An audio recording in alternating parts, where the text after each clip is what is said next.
This morning, I wanted to do a video, honestly, when I woke up that was funny, lighthearted, but a news story came out, and this isn't anything to joke around about, even though today on Wall Street, so many people are cheering.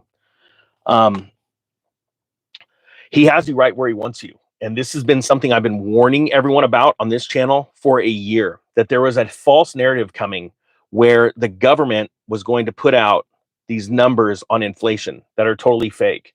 And to say that we all know that the numbers are fake in inflation, you just got to go to the grocery store and figure it out.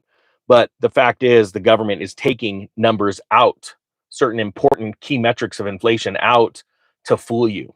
And what we are seeing, and I warned that inflation numbers were going to drop right prior to the election. And this narrative would come out, hey, everything's okay. We're able to go ahead and lower rates. The economy's fixed, or it's on the serious mend. Bidenomics worked. But that is absolutely false. And I can't say that any stronger. Now, let me do this. I'm grabbing this story and I'm going to use the mainstream media as an example. This story is out of CNBC. Annual inflation rate slows to 2.9% in July, the lowest since 2021. So let's just take a quick a poll here. Type two if you, or is no, type yes if you think the inflation numbers are correct, they're coming down. Type no if you see prices are still high, if not still rising. Now, it says here, this is out of CNBC again. Inflation rose as expected in July, driven by higher housing related costs, according to a Labor Department report Wednesday, that is likely to keep an interest rate cut on the table for September. The Consumer Price Index, a broad-based measure of prices for goods and services, increased 0.2% for the month, putting the 12-month inflation rate at 2.9%. Economists surveyed by the Dow Jones had been looking for respective readings of between 0.2% and 3%. What? That's got to be a typo. It should be 0.3%. Excluding food and energy. How do you like that? How does that make you feel? If you don't feel, and I'm being very sincere to anyone that's new on this channel, just hey, say I'm new in the comments down below, because I'm happy you're here.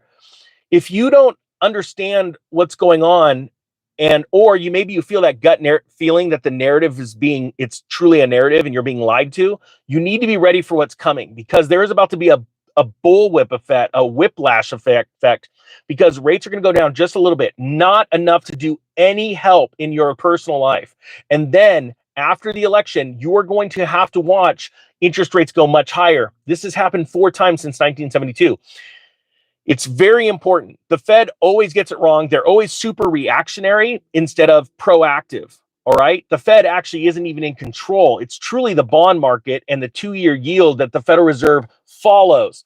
All they're lowering is the amount that it costs the banks to borrow from them to go loan to you. That's it. This is a very dangerous game we're playing.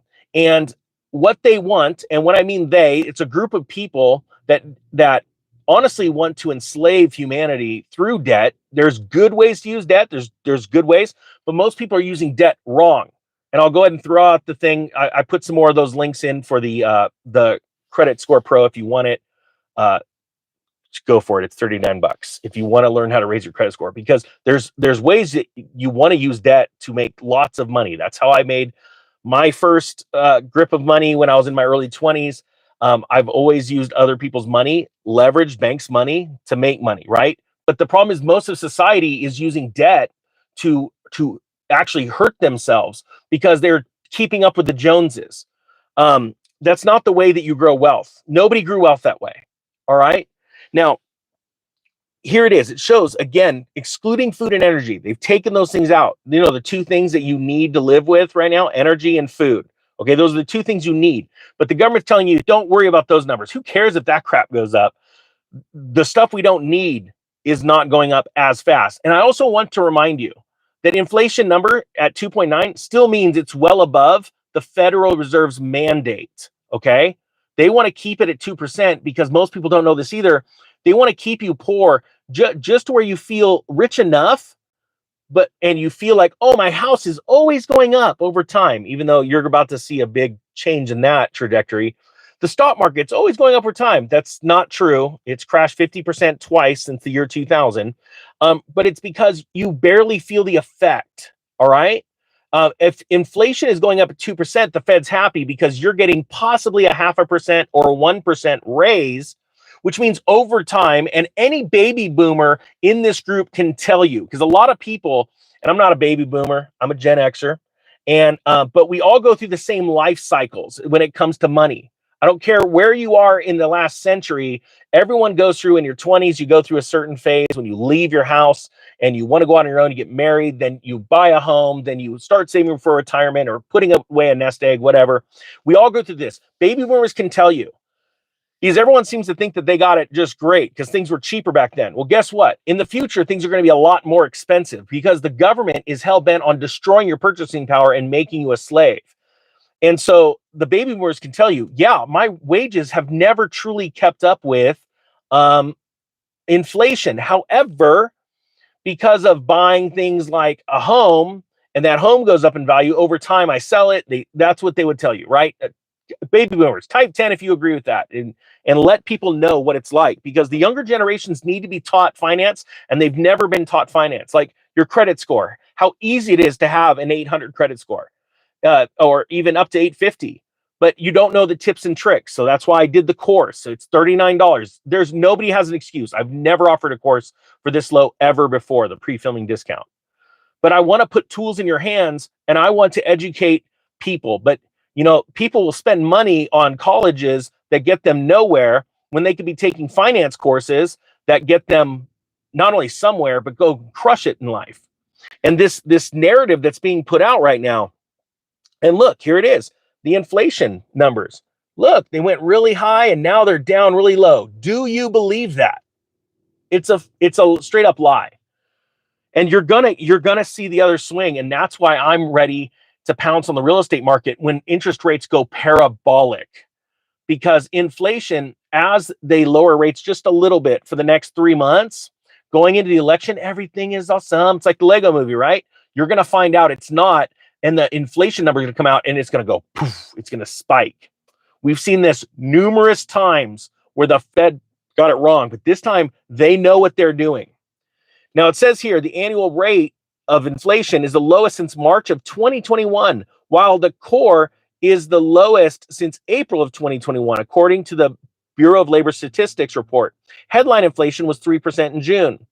A 0.4% rise in shelter costs was responsible for 90% of all items inflation increase. Food prices climbed 0.2% while energy was flat. Let me explain this also to you. You are being completely lied to in regards to the housing numbers. It is absolutely insane. Let me give an example. I was reporting and did about 20 videos showing that the median house price, the St. Louis Fed or Federal Reserve, showed that the median home price had hit a peak of $482,000. $482,000. I did a bunch of these videos showing the website about 2 months ago. They flipped on a dime, changed the metrics, and they devalued it. And they said, oh, the all-time high is like 396. We were wrong, right? They manipulated it. Then next month they come out and they go, ooh, all-time high, it's 397,000. Oh, here we go. Another all-time high, 398. But the reality is, and this is what people need to understand, please understand this. The only homes selling are the cheapest homes around the country. Go try and buy a $1.2 million house and see if it sells, or try and sell a $1.2 million house and see if it sells. Because last year, those homes were trying to sell, or some of them were selling at $2 million. And now they're 1.2, same size, same lot, everything, right? When you run those comps, you'll see the market is imploding. And this is all being set up right before the election. Now, it said here, again, though food inflation was soft on the month, I do not believe that crap at all. I am not seeing food prices coming down at all, whether you're in a restaurant or whether you're in a grocery store. It says multiple categories saw sizable increases, mostly eggs, which were up 5.5%. Cereal and bakery items declined 0.5%, while dairy and related products fell 0.2%. Well, what are eggs in? Well, pretty much about every prepackaged product there is. Inflation readings have been gradually drifting back to the central bank's or 2% target. A report Tuesday from the Labor Department showed that producer prices, a proxy for wholesale inflation, rose just 0.1% in July and were up 2.2% year over year.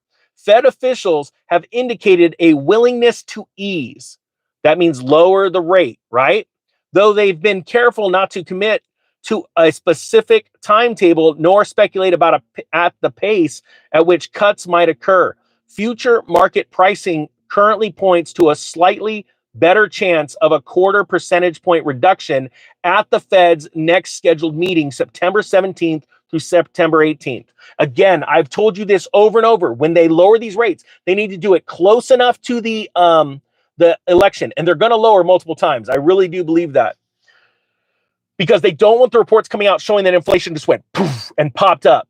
Please understand this. There's nobody on YouTube. You could sit there all day long and sit there and go, well, this is what's happening today. And I'm new at all this, and I've never been an investor, and you should follow me. And the difference between someone that's been investing in markets, all kinds of different capital markets, since 1997, 1998, around there.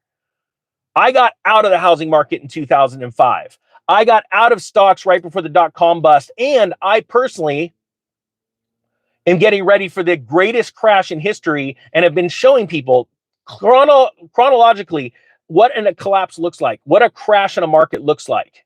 This is going to be the most epic adventure of your life if you're ready for it. So here we go. Type 11 if you're getting ready for this. You're getting ready to crush it. Type 12 if you're cool with sitting on the side. You know what? You might as well vote for that lady, K-pop, because, well, I guess at that point you just deserve what's coming. I'm not going to do it. I'm warning the nation. I'm warning the world, and we're going to go out and crush it. The Economic Ninja is out.